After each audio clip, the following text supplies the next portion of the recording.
ये आकाशवाणी है। प्रस्तुत है कार्यक्रम न्यू इंडिया समाचार।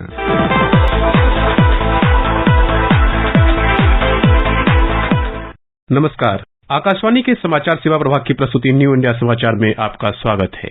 पिछली बार हमने आपको बताया था कि कैसे भारतीय उत्पाद लोकल से ग्लोबल हो रहे हैं और इम्पोर्टेड मांगने वाले भारतीय भी अब मेड इन इंडिया का टैग देखकर ही सामान खरीदते हैं।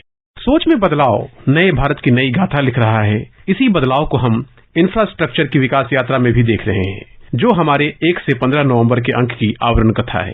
लेकिन उसके बारे में बात करने से पहले हम आपको न्यू इंडिया समाचार के इस अंक के अन्य आकर्षण के बारे में बताएंगे। केंद्रीय गृह मंत्री अमित शाह के जम्मू कश्मीर के दौरे और वहां 4,000 करोड़ रुपए की 500 से अधिक परियोजनाओं की सौगात को हमने इस अंक में प्रमुखता से छापा है। खादी इंडिया की रिकॉर्ड बिक्री और 5 महीनों में ही 1,000 करोड़ रुपए के पार मेड इन इंडिया आईफोन का निर्यात भारत के नए कीर्तिमान को बताता है, जिसे हमने इस अंक में जगह दी है।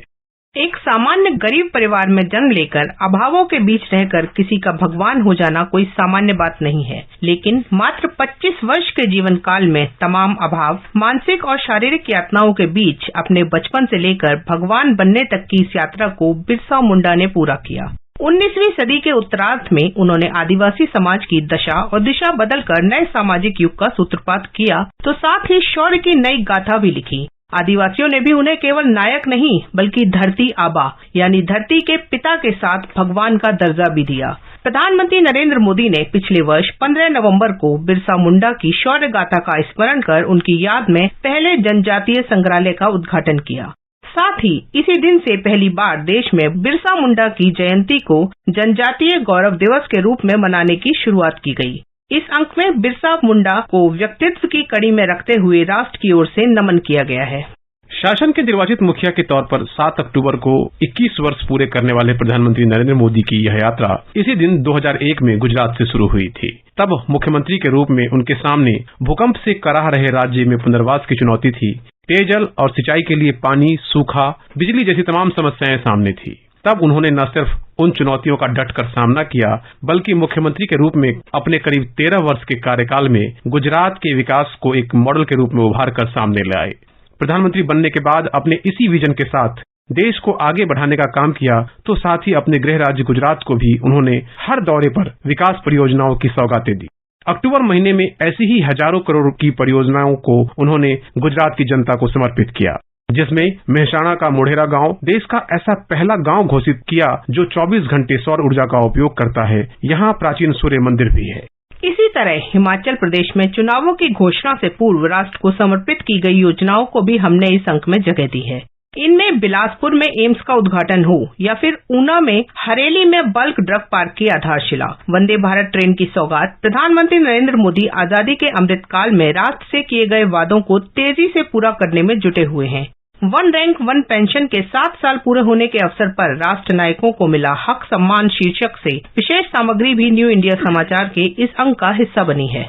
केंद्रीय मंत्रिमंडल के फैसले में पूर्वोत्तर के विकास को गति और नागरिकों की सुविधा के लिए हितकारी फैसले। अमृत महोत्सव की श्रृंखला में त्याग, संघर्ष, बलिदान की प्रतिमूर्ति भाई परमानंद, जमनालाल बजाज, शहीद राम सिंह पठानिया, दामोदर मेनन जैसे वीरों की प्रेरक गाथा भी हमारे इस अंक में शामिल है। मां गंगा की सेवा करना मेरे भाग्य में है। प्रधानमंत्री नरेंद्र मोदी का यह सेवा भाव राष्ट्रीय नदी गंगा के लिए तो है ही, साथ ही राष्ट्र और अंतिम पंक्ति में खड़े हर जरूरतमंद के लिए भी इस तरह का भाव रखते हैं। यही वजह है कि साल भर उन्हें जो उपहार मिलते हैं उन्हें नीलामी में रखा जाता है और उससे एकत्रित राशि को नमामि गंगे मिशन को समर्पित की जाती है। नीलामी के इस वर्ष के संस्करण में उपहारों से लगभग 15 करोड़ रुपए एकत्रित हुए। इस पर भी एक रिपोर्ट हमारे इस अंक में शामिल है। आकाशे तारकालिंगम पाताले हाटकेश्वरम मृत्युलोके महाकालम सर्वलिंगम नमोस्तुते। किसी भी राष्ट्र का सांस्कृतिक वैभव इतना विशाल तभी होता है जब उसकी सफलता का परचम विश्व पटल पर लहरा रहा होता है। सफलता के शिखर पर पहुंचने के लिए भी यह जरूरी है कि राष्ट्र अपने सांस्कृतिक गौरव से सर उठाकर खड़ा हो जाए। इसलिए आजादी के अमृतकाल में भारत ने गुलामी की मानसिकता से मुक्ति और अपनी विरासत पर गर्व जैसे 5 प्राण का आह्वान किया है। विदेशी आक्रांताओं ने जिन्हें तोड़ा, उन्हें भव्यतम रूप में पुनः स्थापित कर रहे हैं प्रधानमंत्री नरेंद्र मोदी। श्री सोमनाथ मंदिर का विकास, अयोध्या में राम मंदिर का निर्माण, काशी विश्वनाथ कॉरिडोर, बाबा केदारनाथ धाम का पुनरुद्धार और डेरा बाबा नानक करतारपुर साहिब के बाद अब भारत की सांस्कृतिक विरासत को भव्य रूप देने की इसी पहल में इसी अक्टूबर महीने में महाकाल की नगरी उज्जैन का नाम भी जुड़ गया, जब प्रधानमंत्री ने 12 ज्योतिर्लिंगों में अलग महत्व रखने वाली महाकाल लोक परियोजना राष्ट्र को समर्पित की। प्रधानमंत्री कहते हैं, ये पूरा मंदिर प्रांगण शिव पुराण की कथाओं के आधार पर तैयार किया गया है। आप यहाँ आएंगे तो महाकाल के दर्शन के साथ ही आपको महाकाल की महिमा और महत्व के भी दर्शन होंगे। पंचमुखी शिव, उनके डमरू, सर्प, त्रिशूल, अर्धचंद्र और सप्तऋषि, इनके भी उतने ही भव्य स्वरूप यहां स्थापित किए गए हैं। ये वास्तु, इसमें ज्ञान का ये समावेश, ये महाकाल लोक को उसके प्राचीन गौरव से जोड़ देता है, उसकी सार्थकता को और भी बढ़ा देता है। इस कॉरिडोर की भव्यता का अंदाजा इससे लगाया जा सकता है कि 1 घंटे में 30,000 लोग दर्शन कर सकेंगे। रात में स्वर्ण की तरह दमकने वाले महाकाल लोक में सुंदरता के साथ आम श्रद्धालुओं को शिवरात्रि, नागपंचमी और सिंहस्थ जैसे अवसरों पर दर्शन के लिए ऐसी बेहतरीन व्यवस्था बनाई जा रही है जो देश के किसी अन्य मंदिरों में नहीं है। बड़े अवसरों पर भी वाहनों को दूर रोकने या ज्यादा पैदल चलने जैसी बात नहीं होगी। प्रवेश द्वार पर ही 108 अलंकृत स्तंभों की एक भव्य स्तंभावली और फव्वारे बनाए गए हैं। महाकाल लोक में 384 मीटर लंबी म्यूरल्स वॉल बनाई गई है, जहां शिव की 25 कथाओं को 52 म्यूरल्स में प्रदर्शित किया गया है। इन कथाओं में अधिकांश शिव पुराण, श्रीमद् भागवत, देवी भागवत और अन्य ग्रंथों से लिया गया है। इसके अलावा आधुनिक तीर्थयात्री सुविधाएं, सुरक्षा के उपाय, कॉरिडोर में ही 18,000 बड़े पौधे लगाए गए हैं। इसके लिए आंध्र प्रदेश से रुद्राक्ष, बेलपत्र और शमी के पौधे मंगाए गए हैं।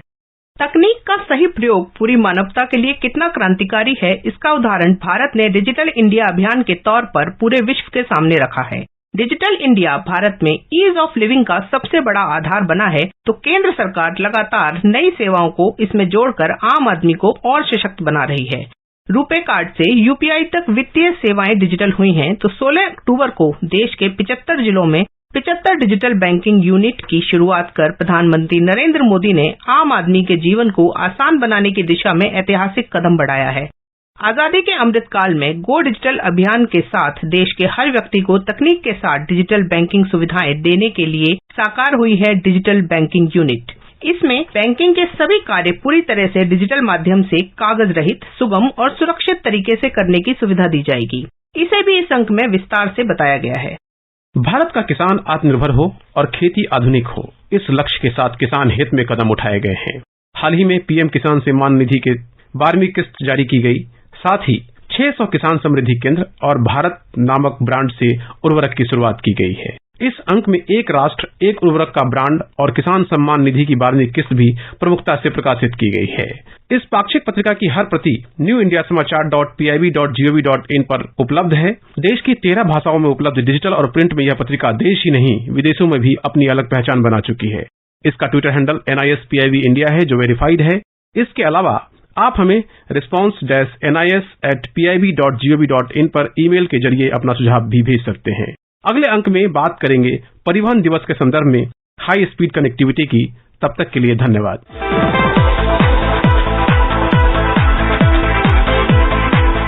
अभी आप सुन रहे थे कार्यक्रम न्यू इंडिया समाचार, जिसे प्रस्तुत कर रहे थे संतोष कुमार और नलिनी शर्मा। ये कार्यक्रम आकाशवाणी के समाचार सेवा प्रभाग द्वारा प्रस्तुत किया गया। इसे आप हमारे mobile app news on AIR और YouTube channel news on AIR official पर भी सुन सकती हैं।